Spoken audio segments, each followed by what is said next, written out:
My art style pretty regularly gets compared to Scott Pilgrim. And with a new Scott Pilgrim game coming out, it's no surprise that the people who like my doodles want to know, do I dig it?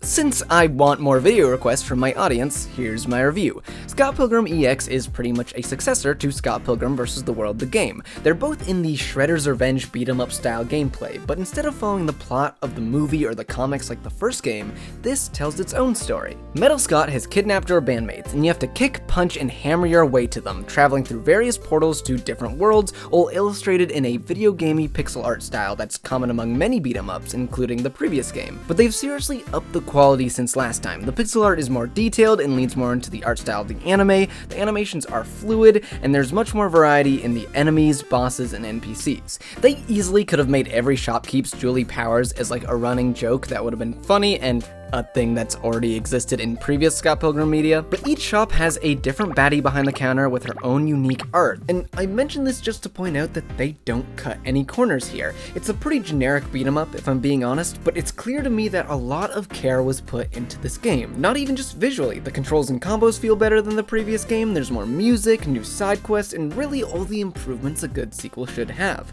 The story isn't anything fancy, this isn't Ex Machina, this is a game about punching people in the face, and the plot exists to throw waves of enemies at you. The gameplay is exactly what you'd expect from the beat-em-up genre. Its combat is simple enough for my goopy goblin gamer brain to randomly mash buttons, but it does have some surprising depth in its mechanics for the beat-em-up veterans to master, and just like most beat-em-ups, this is an absolute blast to play with friends.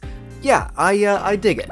I don't normally rate these things, but I guess you could say I give Scott Pilgrim EX 7 evil X's out of 10. That's all. Thanks for everybody your time.